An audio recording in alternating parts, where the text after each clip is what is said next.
What is... Bang. No. What is...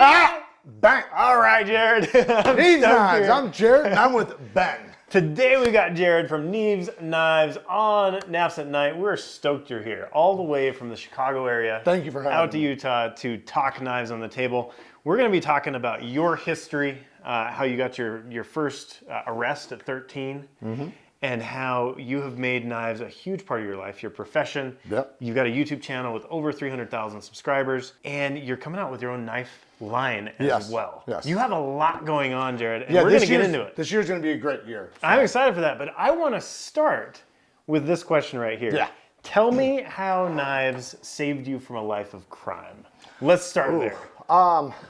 Yeah, so I grew up, I got into a lot of trouble. I was from a pretty bad area, and a lot of the people surrounding me, were just, you are your environment, right? Yep. Yeah, I've always been religious and everything, so, there was a lot of things I did that I just always hated, but it just kind of comes with the territory, so. You kind of grew up, in the projects. Oh, yeah. Right? 100%. And from what I've heard, your dad almost sounds like was he a gangster? Was he a mafia guy? Or No, was it wasn't a mafia guy. You guys crime was part of your family. Yeah, my dad was definitely very gangster for sure, and had a lot of connections. But he also was a super hardworking man. He made me start working construction by the age of 10. Wow. And it didn't even make me. I wanted to because I watched all the people around me work brutal jobs as hard as they could ever work. And I was like, I want to be that, Yeah. So by 10 years old, I'm begging to go on the job site. Wow. He's like, he'll teach me anything. Yeah. Let me handle anything, do whatever. Because he wanted me to, learn quick. Because he also knew where I was going to be going, right? Yeah. He knew some of the things I'm going to get involved in. And it's better if you're prepared before, right? So you grew up in this kind of crazy environment. Yeah, very. Violence, drugs. Yep. I mean, you said on a podcast that your dad would drive you around and help you practice drive-by shooting. Well, we did that one time. One time. Dude, that's crazy. We did a lot though. of shooting. My dad shot holes in the ceiling just laying in his bed. That's wild. Yeah, but so my dad wound up getting paralyzed. So he couldn't walk. So he had a handicap van where you drove with your hands, right? So he's in his wheelchair, driving with his hands. And so you had the sliding door with the ramp, So we had this, we were at a family's property, and we had this big berm of dirt. And he was like, well, let's go practice drive-bys, So we're in there, and I'm hanging out the sliding door while he's bouncing around driving with his hands. But that was my dad, though. It was always a blast. You never knew what was going to happen next. And it was always something crazy. And even my friends that were close to me, and basically around everything, we still talk about man, some of the things that we did got involved in. You mentioned once that your dad would bet on you. He'd be like, hey, I'll bet my son can beat you up. Yeah. And he'd put money on it. Yeah, and then he'd call you up. Yeah, he'd call me up and say, hey, lace up your boots, get over here. And come fight this guy. Yeah, you got to fight somebody. I got $100 on you. Dude, did you ever lose? Oh, well. Did you ever lose your dad's money? No, not really, because I think he knew it was a sure thing, kind of. Because some of the guys I was fighting were drunk. They were drunk. They were, I was really tough as a kid, and I had fought a lot. I'm not saying I never lost. Obviously, everybody loses, but these guys were drunk. They were full-grown men, but me coming in, spry. Yeah.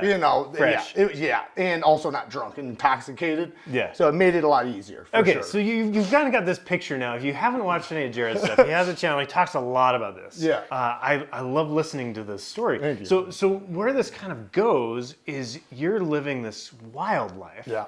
You're getting picked up by the cops, and you basically have a warrant out for your arrest. Yeah.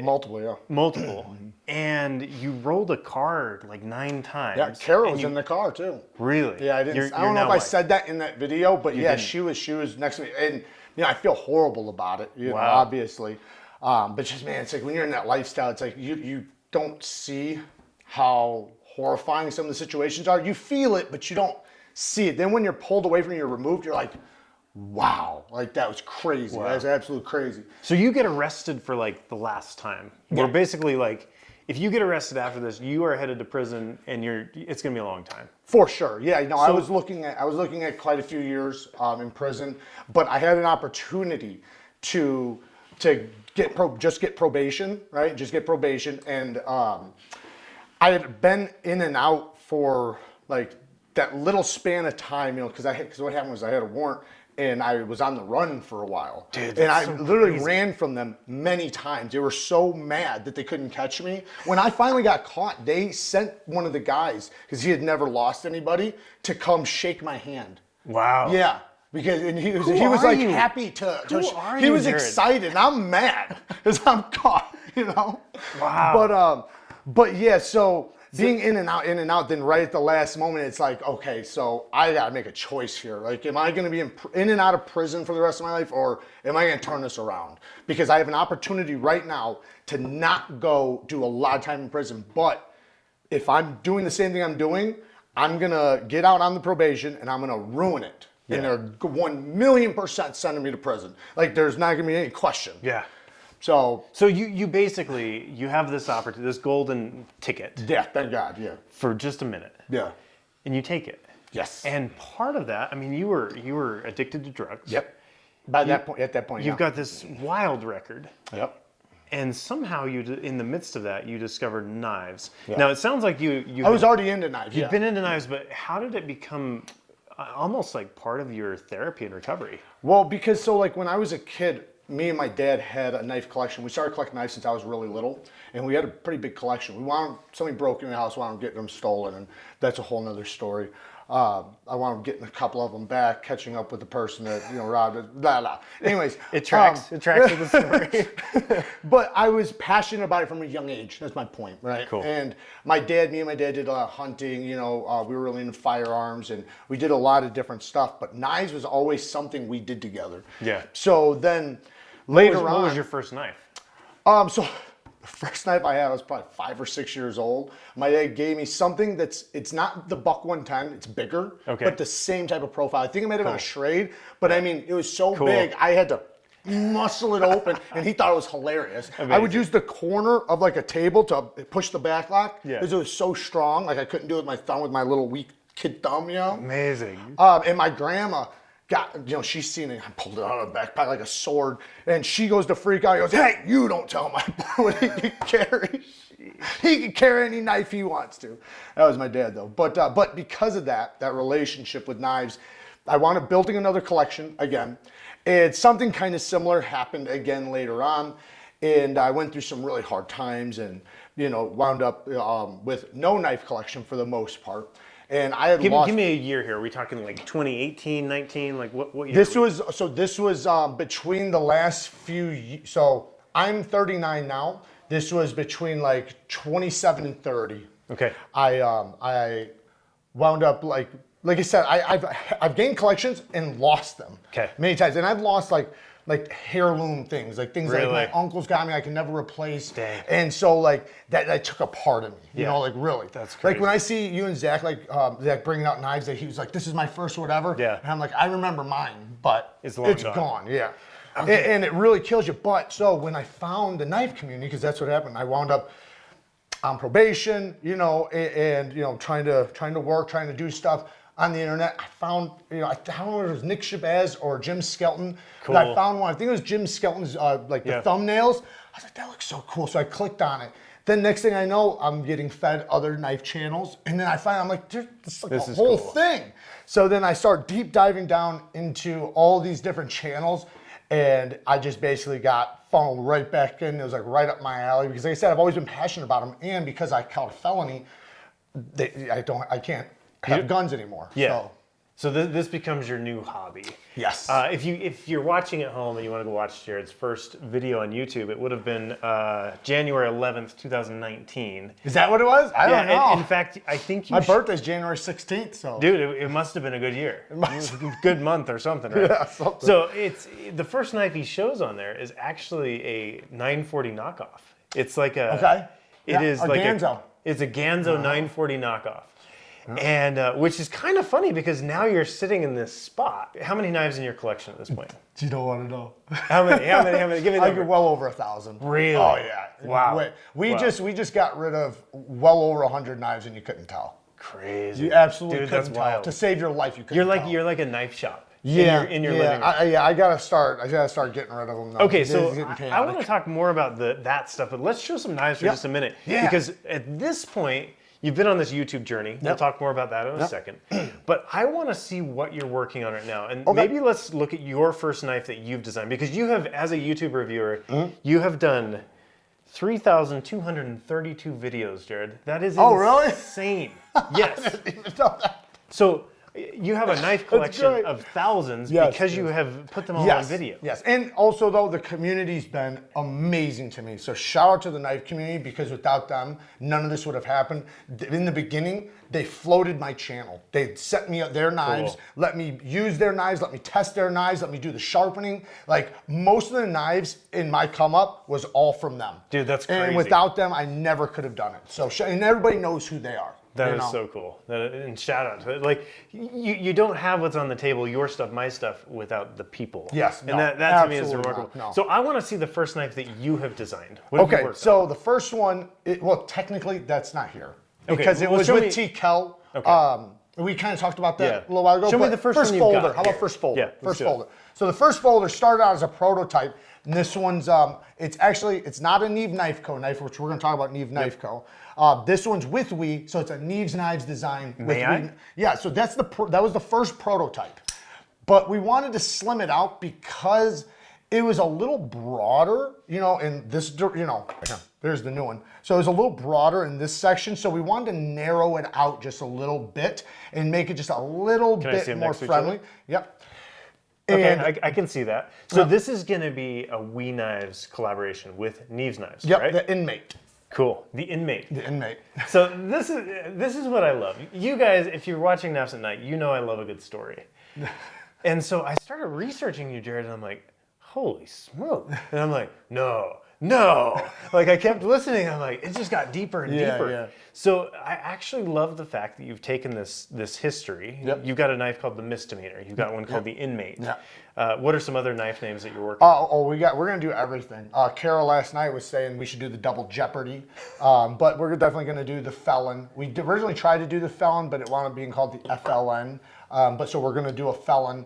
And like if we do like we have the misdemeanor. If we do a smaller version, like the minor misdemeanor or something, something like that. The juvie. You could do the juvie. Yep, the juvie. You could do the celly for cellmate. You can do so many. There's so many words when it comes to the justice system. That it's like it's unlimited. Yeah. So you asked me the other day, just a minute ago, as we were starting to film, you're like, why space? And I'm like, I have this fascination with space, just like the lander model, for instance, is named after the lunar lander. Yeah.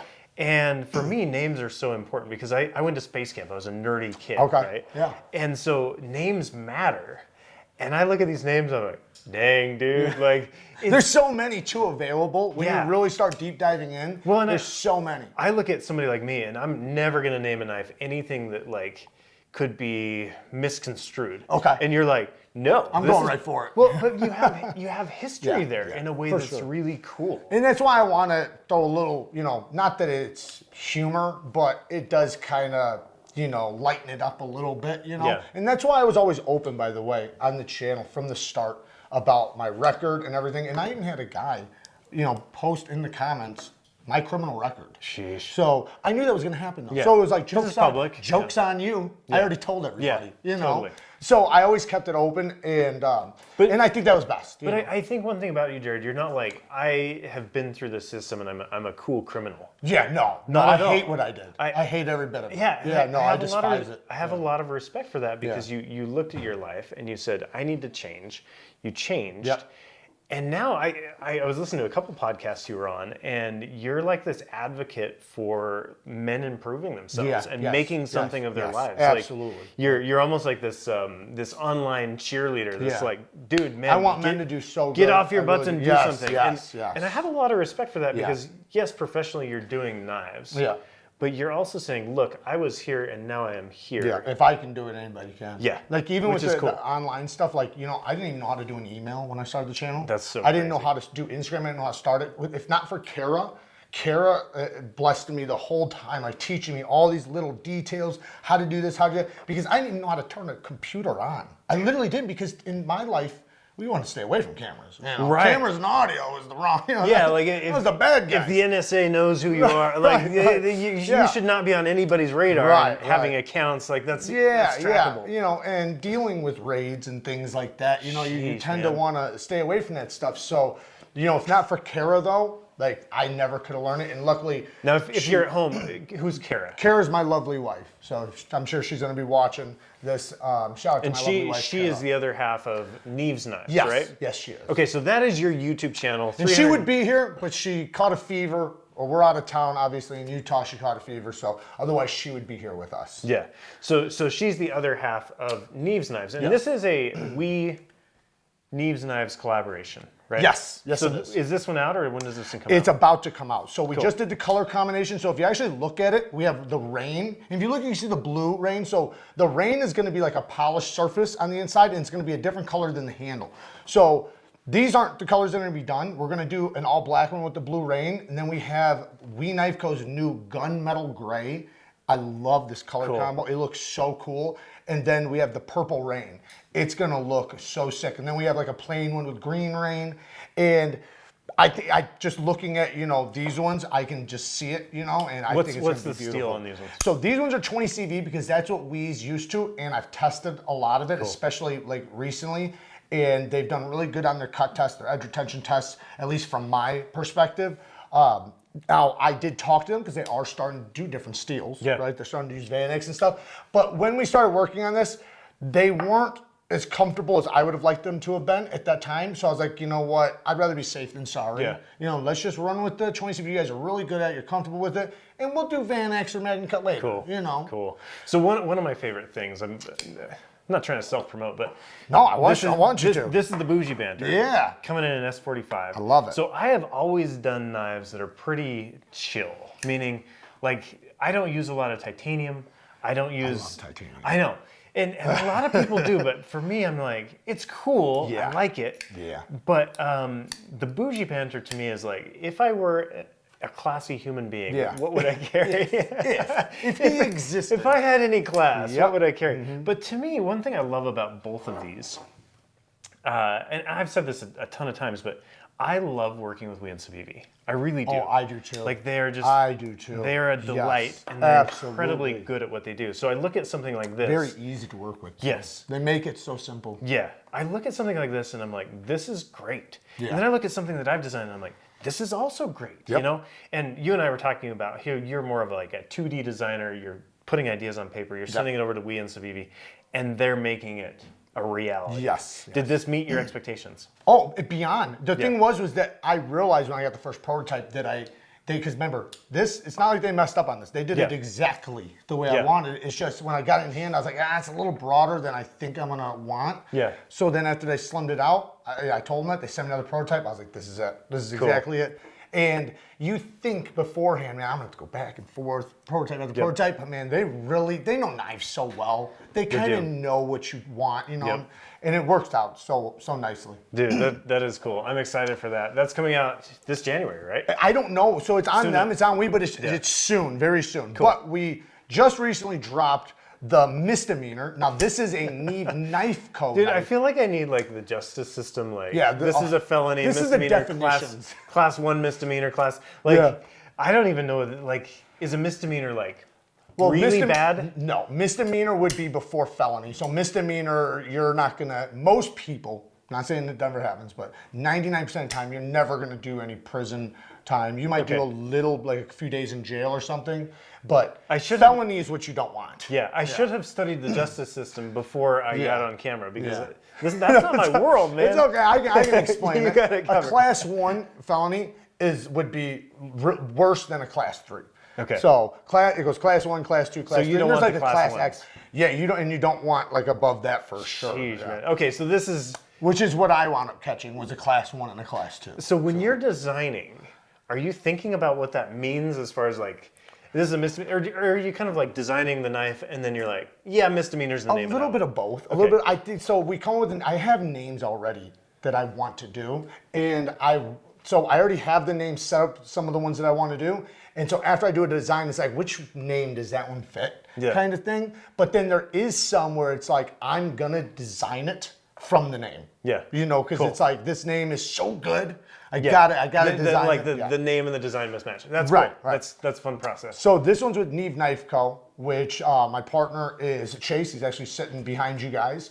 And me and Chase started Neve Knife Co., and we're doing our own knife design. So we're basically designing knives. We're having, manufacturing done. And yeah, and we plan on hopefully doing, manufacturing with a bunch of different countries and companies. That's cool. This May one's I? with Riat. Yep, this one's with Cool. Riat. And it is the first, I can't think of another knife besides Spyderco using DLC and K390. And then also K390 period on any knife besides Spyderco's that has, I don't think any company uses it except for Riat one time with, I think it was a Boker collaboration with a Knife Center exclusive. But first hollow grind that I've seen with K390 from a production company, first one with DLC. So I was really excited that they were able to work with this steel with me, and we got it. Dude, it's And beautiful. It's super thin, 90 thousandths blade stock thickness, very deep hollow grind. This thing, Wow. this is a knife guy's knife. I made it to be the guys that really appreciate edge retention and cutting performance and sharpening and all of that. It's a high performance cutter. That's what it's for. It's not hard use. This ain't a pry bar. This is specifically for performance. And I know knife guys are gonna appreciate that. Dude, I love the styling too. So, Jared, you're different than I am, and I'll tell you why. Because you are like this steel aficionado. You're like an expert sharpener. You've done some of that professionally, Yes. right? Yep. I am not an expert sharpener, and I am not a steel nerd either. Right. I'm like, okay, nitrogen, vanadium, okay, like it's all like really mumbo jumbo in my mind.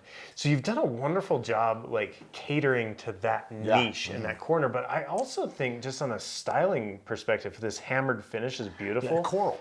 Coral? Yeah, I drew love off it. of coral. That is super cool. But I love too, just this little detail right here. I like big in the cutouts. lock bar. I can't stand fighting to unlock a knife. But I also love that you put that coral pattern Yes. into the lock Yeah. bar. I love the accent color on the titanium hardware. Like, it's beautiful. Yeah, It's thank you. really, I really well appreciate done. that. And so, okay, so let's get this straight for the people at home. You've got Jerads Knives, which Yep. is your YouTube channel. Yep. And that is like your general persona. That's your Instagram account, YouTube, all of that. Yeah. And Kara helps you dramatically with that. Right? She's helping respond to comments and all She, that. yeah, right? she helps with a lot of different things. But then you're starting your own knife company. Yes. Neve Knife Right. Co. Which is still sisters with it, Yep. It's just obviously I have a partner that I'm involved in, and the point is to make both of them grow Yeah. each other. So and, if we were to put this on a table, this is you. This is Neve Knife Co. Yep. So this would be NAFs. Right. Exactly. And then this side of it, Yep. Neve's Knives, would be we and Savivi for me. That would You be Ben got it. Banter's. You got it. Right? Yep. So it's weird because in this particular industry of I knives, copied 'em. No, you didn't copy me at all. I did. People have done this forever, right? Yeah. You can have your own company like NAFs, and then you can have a design collaboration company on the side. Yeah. I'm gonna do more. So Yeah, and that to me is really fun because there are things that I'm not super interested in doing. Like I'm not, for me, doing a Bougie Banter for NAFs, I'm not super interested in that because NAFs to me is more of like this, just like middle of the road brand, I right? got Like you. I want it to be something, somebody can walk into our storefront and be like, yes, I can afford that. yeah. This Well, thing, also you kind of gotta appeal it to what you would probably buy yourself. yes, right? and that's what NAFs is for me. But when I work with Lee and Savivi, it kind of gives me this chance to be like, well, what if we did this or that? And so I love seeing what you're doing with both of these because it's the same thing. Like you're doing some things over here with Neve Knife Co. Yeah. And then Neve's Knives, you're like, sweet, let's do this thing with We and Savivi. And we are going to be doing budget stuff. We actually have something in the works right now that Cool. is in the more affordable range. We plan on doing a little bit of everything, and our goal for this year is to do 6 models and 4 to 5 of them being unique, meaning that they're going to have something that's innovative, something that hasn't been done, even if it's something small, something that you've never seen before. Cool. That's our goal. We want to really do that because those things are what appeals to me. Dude, so I love it. I know it'll appeal to them. I wish you all the luck. I think in my head, when I started designing, I was like, 6 models, I can do this. Yeah. And I'm not trying to discourage you, but holy smokes, it is so hard. Yeah. Because well, we might as well shoot for no, the stars, right? Might hit the moon. please do. I think when you say, I always have people ask me like, I want to design a knife. And I'm like, Good luck. Do you really want to get up at 5 a.m. and respond to emails till midnight? Are you sure you want to design That was a me knife? this morning. Yeah, like that is Every part morning. of this game. And I love the fact that you're going for it. Yeah. Because I love it too. it's- I mean, I find this all exciting. I'm very passionate about it. I am excited in the morning when I wake up to talk to people. That is So, me too. I wake up and I'm like, I get to do what I love. yeah. So, yeah. That is so cool. And you got one more that you're Yeah, working on. this one's about to drop. We actually just got this one. So the mail just came in with this. We're obviously not at home, but we're going to be releasing it here in just a couple weeks. And this one is the Offender. And the Offender, this one's done. So this one was done by React, We Knife Co., Best Tech. But it's a Neve Knife Co. knife. And it's running magnet cut steel, 6364 HRC, and the blade shape is a harpoon, dual ground, slight recurved Tanto. It's a mouthful, but it's on purpose. So I made this to be a very functional knife. And some people don't realize this because some people are a little scared of recurves, a little scared of Tantos, but this is specifically built this way to be a user. And the secondary tip has that little bit of recurve so that one is very pokey, but number two, when you go to put it in the seam of a box to pull, it's gonna pull the material in, so it basically does the work for you. When you're slicing with it, it's not enough recurve that you need round stones. You can actually use a bench stone, you just use the corner of it or the edge, but it gives you the benefits of the recurve where you can get long cuts without it falling out. Like say a big belly knife, you can slip out a cut sometimes. It's just because they're more designed for roll cuts. In this case, it's gonna trap the material. Same thing if I turned it around and I grabbed a rope or a zip tie or whatever and I was gonna pull it towards me to cut it, it's gonna trap it. It's not gonna slip up and around, not gonna slip out. So there's a lot of reasons for it, and I've been carrying the heck out of it and using the heck out of it and testing it, and it works with you so well, like breaking down boxes and just basically cutting anything. It's obviously gonna have some downsides in certain things. Not everything does everything perfectly. But it's gonna do a lot well. I gotta ask about one go ahead. downside for me. Go ahead, please.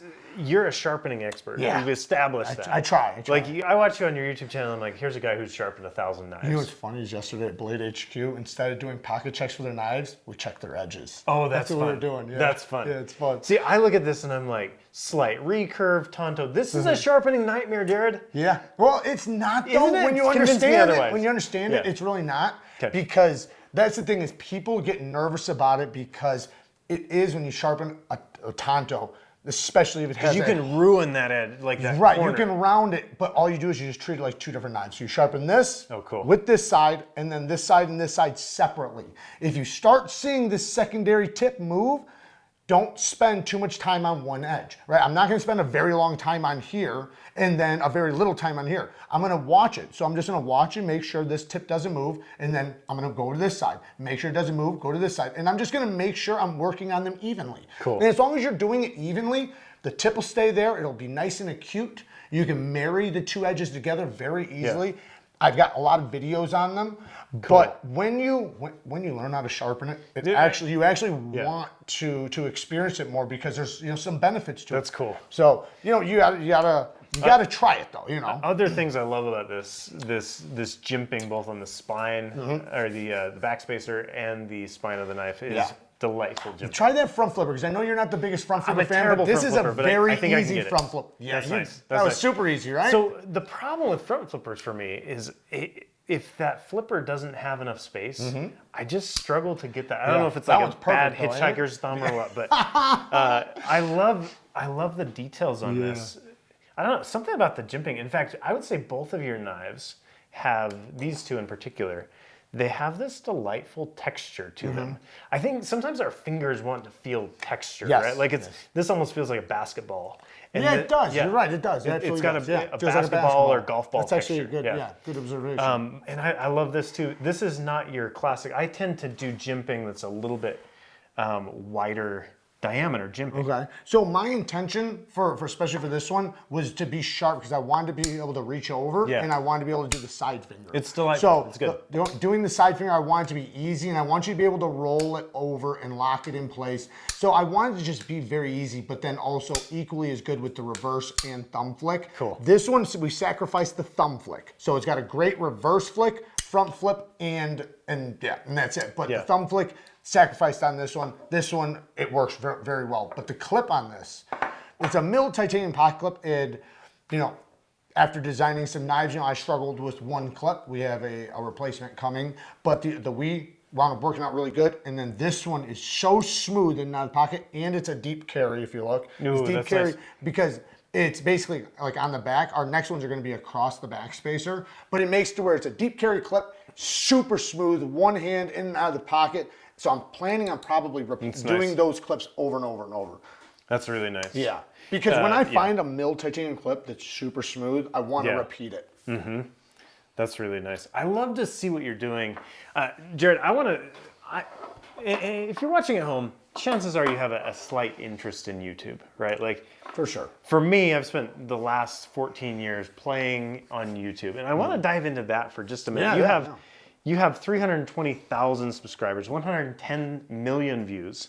Wow. Yeah. Okay. You probably don't look at this as often as you might. 3,232 videos. You want to hear the averages on that? That's over a total of 5 years. That's 646 per year. Okay. 1.8 videos per day on average. Yeah. So tell me about that. Was your strategy, like, were you just like pouring life into knives and knife videos? Or were you like, was there strategy there? Or were you just I'm going to upload as much as I can, as fast as I can? I did that too, but my strategy at first, so I was working still, right, while I was creating. So you're working construction? No, well, I was doing construction. Then I went to a distillery because my goal was to get away from construction. I did construction since I was 10 years old. Sure. My entire life. I watched my dad get paralyzed from it. I've been injured many times. I've watched wreck your body. my whole family still does it. Like, you know, it's in my blood, right? Yeah. But I also was around, you know, certain types of groups of people and stuff. And, you know, I was trying to rebuild. Exactly. So I wanted to get out of construction. And the problem was my felony was stopping me from being able to get good jobs. So the only thing was going back to construction. So I wound up going back to construction, and then I had this guy, he was an older gentleman, a Russian guy, gave me a job because he didn't care about any of that stuff, at a distillery, and it allowed me, like, this guy was really great to work for, and it allowed me to work on the channel, like, basically at the same time. So I'd do like 6 to 8 hours there, and I'd get off and I'd do 8 hours on the channel. So I was working 16 hours. Well, then once it, you know, started taking up and I was doing well and I was losing money actually going to work, I said, all right, I got to quit this and I got to go full time. Losing money going to work, meaning you could make more money doing I was knife paying content. to go to work, basically, because I was losing more money than I was making. Yep. So, and I didn't just do that like at first. I did that for 6 months. I lost money, but because I was nervous. You know, you don't know. You feel like sometimes like this is too good to be true. It's going to be pulled out from underneath me. So but eventually it's like, okay, I got it. You know, I got to go all in. So I quit that and I just went 16 hours in every day on to the channel, and I did that for years. So 16 hours a day. Every day, 7 days a week. Dude, like there were some days that might have been 12, and some days maybe 10, but most days were 16 hours. Does this look like, okay, here's the new, like, is this top-down tabletop videos, 16, like maybe 8 hours? No, everything. So I try to do different types of videos. So like I have sharpening content, testing content, real reviews where you're really testing. I have like knife show views, you know, going to you know, like Tactile and different companies. I tried to do a little bit of everything. Like I even did the Wasp video with the air-powered knife. Yeah. I've done sword videos. Like I don't want to be put in a box. I want to be like thought of like he does everything. Yeah. You know, like it doesn't matter what it is, he'll go and do it. Yeah. And you know, I think that that's a good thing to have, but it does take a lot of effort, especially if you're doing the editing. Do you know, Jared, true confession for you and everyone, I haven't watched a lot of your stuff, and I think the reason is there is such a library. Yeah. It is so big that I dive into it. I'm like, okay, like I'll watch one or two of your things if I have a question about this knife or that knife. I'll watch it, and then I'm like, wow, the library is overwhelming to me. But I know, having been on your live streams, you have a dedicated group of people. Yes. I don't know how big, that watch everything you make, nearly everything. And shout out to them, man. That's amazing. Yeah. Who are they? Have you met them? Have you talked to them? Oh, some of them, yeah. Some of them I've met. Some of them. Do they like walk up and be like, "We're brothers. Let me shake your hand"? Oh, for sure. Yeah, we've even stayed in the same houses when we go to Blade Show and stuff. Yeah. No, see, to me, man, I'm just like everybody else, man. I'm just a guy. So to me, it's like I don't. When you see me, man, I'm probably more excited to see you than you are me. Like that's the way, to be honest, really. So, you know, I love everybody in this community. People have been so awesome, like so amazing to me. They've been so good to us. They've helped us with so much. Like I've been able to like literally make a phone call because we're having tech issues or something. Yeah. Be able to get somebody on the phone to help. I've had people send me billboards and plaques and just like so much stuff. So it's an amazing thing. So I've been very blessed with that. But yes, there is an arsenal of videos. And luckily we do have playlists, so you can divide stuff up. I didn't count your playlist, but I'm sure there are multitude. There's a bunch. I do have some mixtures, but like I said, I like doing different types of content because I don't want to be considered just like a tabletop knife reviewer. I do that, you know, because I want to show off new stuff, but I also want to test some stuff. I want to test locks. I want to do outdoors stuff, you know. I want to just test and do a little bit of everything. And then even the crazy stuff. Like I thought about recently, we might get some air guns on the channel. Start blowing stuff up, you know? I've always been into blowing stuff up. That tracks. So. I mean, that like, it makes sense.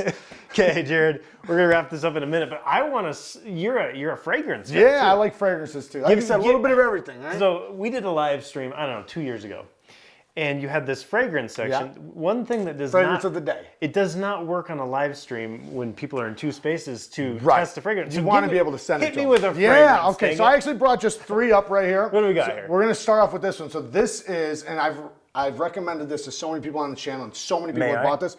So don't look at that name because I filled this. This is Versace Dylan Blue. It's actually not. If you want to, just pop it. Just pop it in the air. Just a little bit. Yeah. Of this. And then. Yeah. Okay. That kind of smells like. There's very fresh out of the shower, like a manly shower gel smell. I'm not a big fragrance guy, but in high school, I got some in my mouth now. Yeah, it tastes good, right? I'm getting a little taste of high school. A little taste of high school locker room, which is not a bad thing.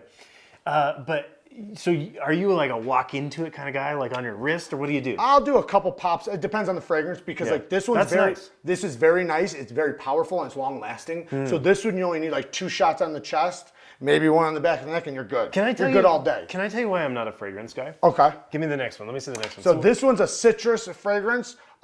You can just spray it the same way. If you want to spray it on me, you can. We used to walk through department stores. This is back when and maybe department stores still have this. They have the perfume sitting there. Yep. And my mom would be like, "Come here." She'd have you try them? No. Oh, she'd spray. She'd just be like, "Come here." And then she'd spray you with it. And you're like, "Mom!" And you're like a 13, 14-year-old. And you're like, "I'm going to smell like a woman all day long." So I think I've always had like this aversion. Yeah, you're scared of it now. I'm scared of it. Okay, here we go. PTSD from it. What do we got? This is our citrus. Yeah. Okay. Yep. Different. Yeah, it's like softer. A little softer. It's softer, but it's still it's super fresh. It's like a lemony citrus vibrating scent. It's vibrating scent. Yeah, because like it almost like I can't think of all the notes that are in it, but it's definitely a manly, masculine scent. But it has this lemony zest vibe that works really well. Citrus is really big in men's fragrances. Okay. So it's a citrus fragrance, but it's still has like almost what's called blue in the fragrance community. So blue is like shower jelly, like basically like how you were just saying, like, kind of like how you sell like a men's locker room, like where you smell the shampoos and the deodorant and stuff like that. That type of scent that a man would wear, that's blue, right? So it's like a citrusy blue scent. And it's really, really good. Some people might not even consider this a blue scent, but it's really good. But now we're going to a little crazier. This is fun. So this is a tobacco fragrance. I want to know in the comments if you are a fragrance person. one, I don't even think you're going to need to spray it. It's very powerful. I'll just go like that really quick. I'm not sure if you're going to get it. But this one is Hugo. Oh, by the way, this one was Guerlain Platine Privé. I know that's a mouthful. I'll write it down. This one is just Hugo Boss Bottled Absolute. So it's not just any Hugo Boss. It's Bottled Absolute. Just smell the bottle.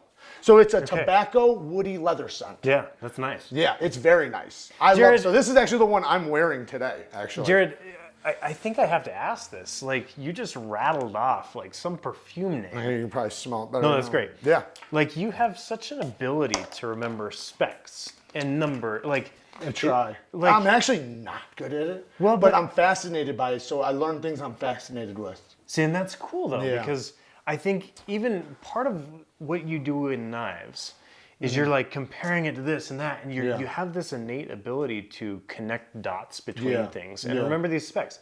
I think it's part of what makes what you're doing really delightful. Yes. Yeah. Number one is passion.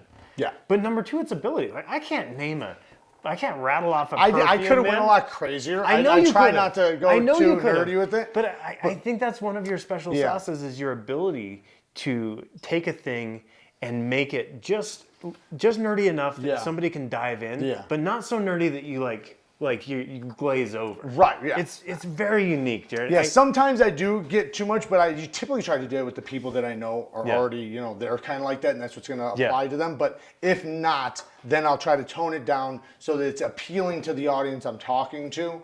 But yeah, I'm very passionate about it, so it's much easier for me to think of the little details, and I did construction my whole life, so I've always been into like the construction of things. Yes. Like that's why I love knives so much, is the mechanical parts, the intricacy, and also it's something that's you can consider dangerous in a sense, so there's that that part of it. Sure. But like watches, I love the way watches are because all the little mechanical parts and stuff like that. Cars, I love all that type of stuff. But like remembering stuff, to be honest, I'm not great at that. If it wasn't for Kara, I wouldn't remember half the stuff. I but disagree, with man. details, though, I'm good with that, with things I'm passionate about. Yeah. Okay, so I have two more questions for you. The first question is, you said in a podcast that you would like to continue growing your business. You've got Neve, absolutely. Neve Knife Co., Neve's Knives. Where does it go from here? Where do you see the future for you? Well, I've always, just so you know, from the start, when I first started it, I told people right away, I said, I am very passionate about this. I'm going to be as honest as I possibly can. I'm going to be brutally honest. And, companies are just going to have to deal with that. Whether or not they want to work with me is one thing, but I'm here to make money.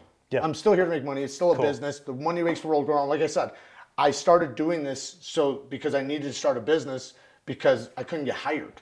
You know what I mean? This is a necessity. That's why it was successful, because I didn't have a plan B. I had plan A, and then I'm going through that door, or I'm not. You know what I mean? That's crazy. So no plan that's B. why I went no parachute. 16 hours a day, 3 years. Like for 3 years in a row, 7 days a week. Sometimes now I try to take Sundays off if I'm lucky.